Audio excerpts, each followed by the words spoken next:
एक छोटी सी नौकरी का तलबगार हूँ मैं। एक छोटी सी नौकरी। नमस्कार, आप सुन रहे हैं रेडियो मनी 9 पर वीकली बुलेटिन। एक छोटी सी नौकरी का तलबगार हूँ मैं। मेरा नाम है अमन गुप्ता। गांव में रह रहे नंदलाल का आजकल खाना पीना दुश्वार है।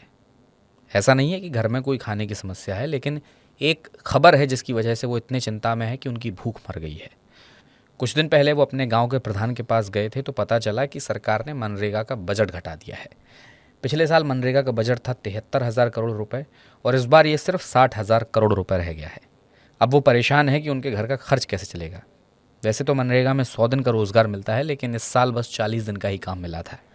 उन्हें डर है कि बजट में कटौती होने के बाद कहीं काम ही ठप ना हो जाए। वैसे रोजगार की चिंता सिर्फ गांव में ही नहीं है, शहर में रहने वाले आकाश भी नौकरी ढूंढ रहे हैं। कुछ दिन पहले तक बायजूस में काम करते थे, लेकिन अब नौकरी नहीं है। कंपनी ने एक व्हाट्सएप कॉल करके उन्हें काम से निकाल दिया।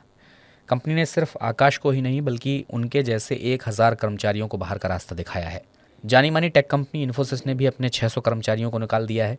कंपनी का कहना है कि उसने ऐसा इसलिए किया क्योंकि इन लोगों ने कंपनी का इंटरनल टेस्ट पास नहीं कर पाया था।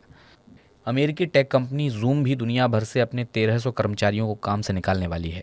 कोविड के समय कंपनी ने ओवर हायरिंग कर ली थी और अब कंपनी छटनी करने जा रही है। कंप्यूटर बनाने वाली कंपनी डेल भी दुनिया भर से अपने 6,650 कर्मचारियों के रोजगार छीन रही है। मंदी का असर कंप्यूटर की सेल पर भी दिख रहा है। कंपनी के पर्सनल कंप्यूटर की बिक्री में कमी हुई है, जिसका असर उसके राजस्व पर पड़ा है।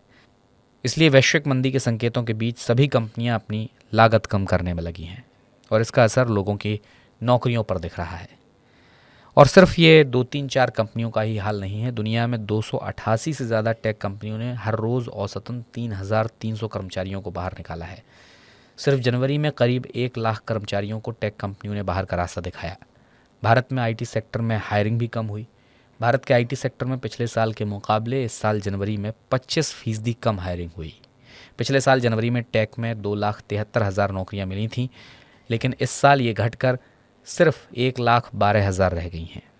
देश की कुल नौकरियों में टेक सेक्टर का योगदान सिर्फ 40% रहा, जबकि पिछले साल यही आंकड़ा 80% हुआ करता था। छटनियों के बीच अच्छी खबर ये रही कि आईटी में गई नौकरियों को नॉन आईटी सेक्टर ने संभाल लिया।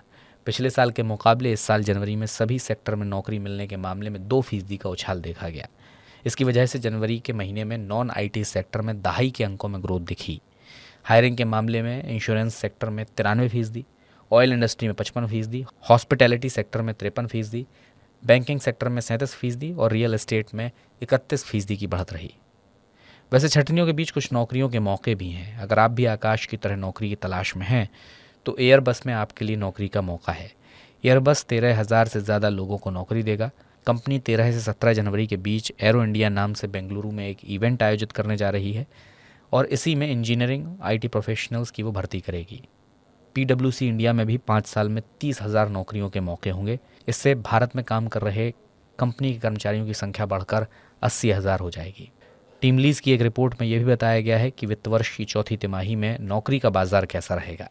मार्च तक सबसे ज़्यादा नौकरी हेल्थ केयर, एफएमसीजी और इलेक्ट्रिक व्हीकल सेक्टर में मिलेंगी। जूनियर स्तर की नौकरियों में 60% और एंट्री लेवल पर 55% हायरिंग की उम्मीद है। सेल्स, मार्केटिंग और आईटी में सबसे ज़्यादा मांग रहेगी। तो इसी के साथ एक छोटी सी नौकरी का तलबगार हूँ मैं के इस बुलेटिन बस इतना ही। अब मिलेंगे आपसे कल प्रॉपर्टी वाला के वीकली बुलेटिन के साथ। इस बुलेटिन को प्रोड्यूस किया है आंचल चौधरी ने। मेरा नाम अमन गुप्ता है। इजाज़त दीजिए, नमस्कार। एक छोटी सी नौकरी का तलबगार हूँ मैं। एक छोटी सी नौकरी।